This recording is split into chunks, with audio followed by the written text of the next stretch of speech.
पोई सागर ए रेसिपीटी आपणक पई पूरा नुआ रहिबा सहित खाइबा पई एते स्वादिष्ट रहिबो जे आपण जदि थरे चाखिबे ना बारंबार बनेबे। नमस्कार, आपणकु काकुलिस कोसिना को बहुत बहुत स्वागत। तेबे चलंतु स्टार्ट करिबे रेसिपी। तो एटी देखंतु दर्शक बंधु, पोई सागर ए रेसिपीटी को तैयारी करिया पई एठी मु किछि फ्रेश पोई नेछि। प्रथमे आमे पोईर पत्र गुडी को छिंडेकी पत्र गुडी को अलगा करदबा। एठी आपण देखि पारथुबे मु पूरा फ्रेश पोई नेछि। फ्रेश वाला पोई नियंतु, खाइबा पई बहुत ही बढ़िया लागिबो। देखंतु सबतक पत्र को मु अलगा कर देली। आ जो ए नाड़ गुडी को अछि ए नाड़ गुडी को आमे सेपरेट करदबा।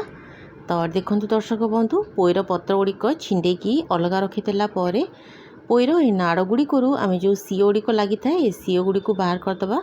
एठी आपण देखिकी जानि पाउथुबे एभଳି भाବରେ पोई नाड़ू सीओ गुडी को बाहर करदेबे। जदि नाड़ बेसी मोटा थिबो ताले मझिरु दुई फाळ करदेबे। तो देखंतु पोई नाड़ को मु काटी देइछि। ता सहित एठी गोटे मीडियम साइज रो आलू नेइछि, छोट खंडे कखारु आ गोटे बायगण मध्ये नेइछि। एई सब परिबा नेबे, खाइबा पई बहुत ही बढ़िया लागिबो। तो देखंतु पोई पत्र को मु धोईकी रखितिली। पोई पत्र को एठी देखंतु मु छोट छोट करके काटिकी नै जाउछि। ए भलिया छोट छोट पीस करिकी पोई पत्र को काटिकी आमे गोटे जगह रखिदबा। ताको आमे परे व्यवहार करिबा। तो देखंतु दर्शक बंधु, पोई पत्र को मु काटी देली। एबे चलंतु नेक्स्ट प्रिपरेशन करिबा। आमे गोटे ग्राइंडर जार रे गोटे बड़ चम्मच गोटा जीरा दे दबा। ता सहित छोट खंडे अदा को छोट छोट करिकी काटिकी दे दबा। आ ता सहित 5 रु 6टा सुखिला लंका दे दबा। रागर परिमाण आपण कम बेसी करि परिबे। तो देखंतु ए सब को प्रथमे आमे सुखिला ग्राइंड करदबा। तापर एथिरे दरकार मुताबक अल्प पानी दे दबा। आ ए सब को चिकन करके बाटिकी नै आसीबा। रेसिपीटी को तैयारी करिया पई हमकु माछ चिकन दरकार हबो। माछर जो चर्बी थाए ताकू मु बढ़िया भाबरे धोई नैथिली। कड़े रे मु किछि सोरष तेल भल भाबरे गरम करि नैछि। तेल भल भाबरे गरम हे गला परे आमे एई माछर चर्बी बा माछर चिकन टिकु पकेबा। माछ मुंड आ पोई देकी तो आपण माने अनेक गुडी रेसिपी बनेकी खाइतिबे। तेबे माछ चिकन बा माछ चर्बी रे बनातु, देखिबे एते स्वादिष्ट लागिबो जे आपण बारंबार एई रेसिपीटी को ही बनेबे। देखंतु एबे आमे एई माछ चर्बी रे स्वाद अनुसार लूण आ आधा चम्मच हळदी पाउडर दे दबा। गैस र फ्लेम को आमे मीडियम रे रखिबा। आ मीडियम फ्लेम रे एई चर्बी बा चिकन को पूरा लाल लाल करके भाजिकी नै आसीबा। दर्शक बंधु, आपण माने एई भिडियोटी को केउ जगह देखुछंती निश्चय मते कमेंट जणेबे, जहा फल रे मु आपनको धन्यवाद दे परिबी। तो देखंतु दर्शक बंधु, चर्बी गुडी को बढ़िया भाबरे भाजी होला। एमिति लाल लाल करके ही भाजिबे, जहा फल रे इतरे तिबा आइंस स्मेलटा पूरा चली जिवो आ खाइबा पई बहुत ही बढ़िया लागिवो। तो देखंतु दर्शक बंधु, एटा भाजी गला। तो एबे आमे ए माछ चर्बी को गोटे प्लेट ऊपर को बाहर कर दबा। देखंतु याकु मु गोटे प्लेट ऊपर को बाहर कर दउछि। सबतक तेल को आमे बाहर कटिबानी, कारण इथिरे बहुत गुडी तेल बाहरी छी। ए देखंतु जेतिकी चर्बी ताकु मु सेपरेट करके बाहर कर दउछि। आ कड़े रे जहा बाकी तक तेल रहिला सिथिरे आमे रोसई करिबा। कड़े रे बहुत गुडी तेल अछि। ए तेल रे आमे गोटे कट्टा पियाज पकेबा। एठी मु पियाज को लंबा लंबा और पतला पतला स्लाइस रे काटिकी नै जाइछि। दर्शक बंधु, जदि आपण मो चैनल रे नुआ अछंती आ ए पर्यंत चैनल टी को सब्सक्राइब करनांती ताले प्लीज चैनल टी को सब्सक्राइब करबा सहित पाखरे थिबा बेल बटन टी को प्रेस करिवे, जहा फल रे मो अपलोड करथबा सब वीडियो गुडी कर नोटिफिकेशन आपण सर्व प्रथमे पाइबे। तो गैस र फ्लेम को हाई रे रखिकी पियाज को आमे पूरा लाल लाल करके भाजी दबा। एटा आपण देखि पाउथबे दर्शक बंधु, पियाज बढ़िया लाल लाल हेकी भाजी गलानी। जो एमिति लाल लाल हेकी भाजी गला परे इथिरे आमे काटिकी रखितिबा सबतक परिबा को ऐड करबा। ता सहित इथिरे आमे स्वाद अनुसार लूण दे दबा आ आधा चम्मच हल्दी पाउडर दे दबा। दर्शक बंधु, एबे आमे गैस फ्लेम को हाई रे रखिबा आ हाई फ्लेम रे ए सब को भल भाबरे मिक्स कर दबा। तो देखंतु गैस फ्लेम को हाई रे रखिकी परिबाटी को मो पाखापाखि 5 रु 7 मिनिट पर्यंत बढ़िया भाबरे भाजी नेबी। परिबा को एमती बढ़िया भाबरे संतुली देबे। टेस्ट बढ़िया आसीबो। शीघ्र सिझिबा पई याको आमे घोड़े घोड़े भाजिबा।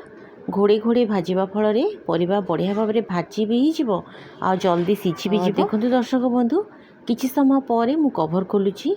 मझिरे मझिरे मु परिबा को घांटी दउथली। एठी आपण देखि पाउतबे परिबार कलर बहुत बढ़िया भाबरे परिबा भाजी गलानी। परिबा को एमती भाजी कि नेबे, देखिबे टेस्ट बहुत बढ़िया लागिबो। तो ये देखो परिया बढ़िया भाव में भाजी गला एथिरे आमे जो मसला बाटिक रखी ताकू पकेबा। ब्लेंडिंग जार रे जहाँ भी किसी मसला लगी से अल्प पानी देकी परिवार देदेली। तो एबे आमे गैस फ्लेम को मीडियम रे रखिबा। आउ ये मसला और परिवा को पाखापाखि 5 ରୁ 7 मिनिट पर्यंत बढ़िया भाव में कषिदबा। बढ़िया भाव में कषिदबा फल मसला रे थिबा कंचा स्मेलटा पूरा चली जिवो। दर्शक बंधु परिवा और मसला को मु पाखापाखि 5 ରୁ 7 मिनिट पर्यंत बढ़िया भाव में कषि देइछि।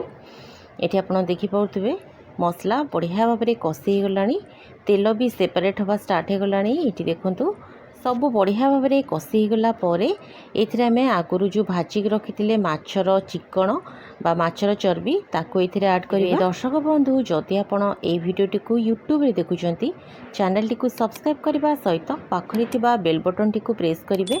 आ जदि आपण ए भिडियोटी को फेसबुक रे देखुथिबे ताले प्लीज पेज टी को फॉलो करिवे। जहाँ भी मु वीडियो अपलोड करी तार नोटिफिकेशन आपण सर्व प्रथमे पाइबे। तो देखो दर्शक बंधु ये चर्बीटी को परिवार पकईदेला आम 2-3 मिनिट आहरी ये सब को बढ़िया भाव में कषिदबा जहाँफल यार बास्नाटा बहुत ही बढ़िया आसो। तो ये आप देखिकी जानीपे दर्शक बंधु सब बहुत बढ़िया भाव में मुझे कषि देछि। पाखापाखि 2-3 मिनिट बढ़िया भाव में मुझे कषिदेली। तो एबे आम ये काटिकी रखिथिबा सबुतक पोईपत्र को ऐड करवा। पोईपत्र देला गैस फ्लेम को आम हाई रे रखिबा। आ हाई फ्लेम रे ये पोईपत्र को बढ़िया भाव में मिक्स करदबा। पोईपत्र को सदाबले लास्ट ऐड करंतु देखिए टेस्ट बहुत ही बढ़िया आसीबो। तो देखंतु दर्शक बंधु सबको मु बढ़िया भाव में मिक्स करदेली।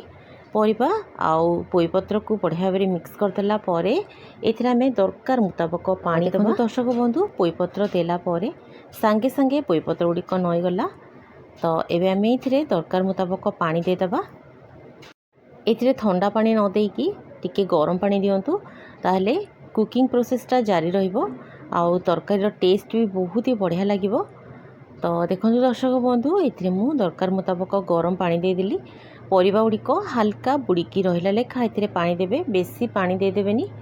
एठी आपण देखि पाउथबे तरकारी कंसिस्टेंसी हल्का याको आमे जुगजुकिया रखिबा। तो देखंतु यार कंसिस्टेंसी एई भलिया ही यार कंसिस्टेंसी को रखिबे। तो देखो सबको मिक्स करदेला या आमे कवर करदबा। गैस फ्लेम को आमे लो टू मीडियम रे रखिबा। आ या पाखापाखि 15 ରୁ 20 मिनिट पर्यंत बढ़िया भाव में सिझिया छाड़दबा। तो देखो दर्शक बंधु पाखापाखि 15 ରୁ 20 मिनिट पर मु कवर खोलिली। सबू परिबा बढ़िया भाव में पूरा लटपट हो जाए। कंसिस्टेंसी एमती लटपटिया ही रखिए खाइबा पई बहुत बढ़िया लागिबो। आपण या रुटी परोटा भात पखाल सबुथिरे खाई परिबे, बहुत बढ़िया लगे। रेसिपीटी जदि आपको भल लगिला प्लीज लाइक कमेंट और शेयर करेंगे। फेसबुक पेज रे देखुतिले निहाती भाव में पेजटी को फॉलो करेंगे। यूट्यूब रे देखुतिले चैनल टी को सब्सक्राइब करेंगे। तेबे रहिली पुणी देखा गोटे नुआ रेसिपी रे। धन्यवाद।